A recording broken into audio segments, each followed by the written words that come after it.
Hai, Assalamualaikum dan salam Malaysia Madani. Saya Muhammad Hazim Fahmi bin Muhammad Ghaffar. Saya akan memberikan sedikit perkongsian ciptaan inovasi bercirikan AI.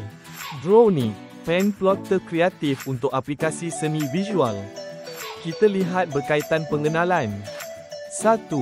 Membawa seni visual ke dimensi baharu menggabungkan teknologi otomasi dan keindahan seni lukis.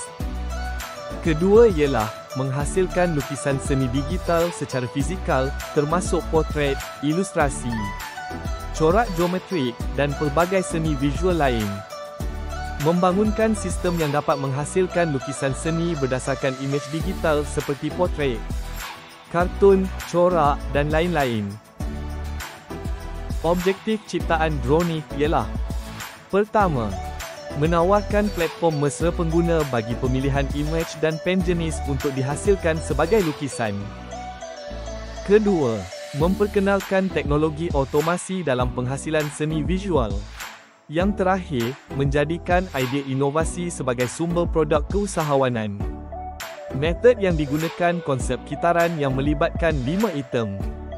1. Perbincangan. Kedua, kajian. Ketiga, pembangunan. 4 ialah implementasi. Dan yang terakhir 5 iaitu ulasan. Dalam gambar rajah blok mikro pengawal Arduino Uno, Atmega 328 digunakan untuk tujuan mengawal dan memberi arah kepada motor stapler untuk melukis imej dan juga menyediakan keputusan atas bawah pen kepada motor servo. Litar pemacu ken digunakan untuk menyediakan yang mencukupi voltan kepada motor stapler. Video ini menunjukkan hasil yang menarik. Setiap part pemegang pen dihasilkan menggunakan mesin 3D. Untuk menghasilkan seni lukisan poligraf seperti ini hanya memerlukan 40 minit sahaja. Aspek seni ditekankan ialah seni titik garisan. Motor stapler untuk pergerakan XY dalam rangka CNC. Servo pula ialah untuk mengangkat dan menurunkan pen semasa proses melukis. Kita lihat pula pada rangka CNC, struktur fizikal untuk menampung semua komponen. Akhir sekali, ini adalah sebahagian hasil mesin drone.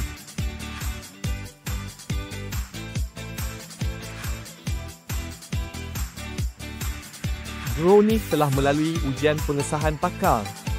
Fasa ini, pakar adalah terdiri 6 guru pendidikan seni visual dan 4 buah sekolah sekitar jempol. Statistik data ini secara keseluruhannya mendapat maklum balas markah yang positif.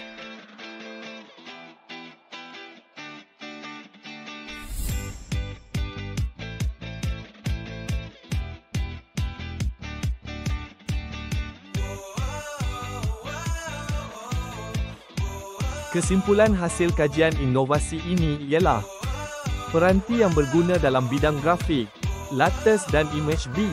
Kedua, antara muka pengguna grafik untuk menjadikan lebih mesra pengguna.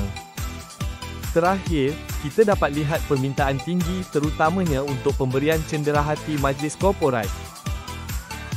Sekian, perkongsian inovatif drone. Terima kasih dan majulah TVET untuk negara.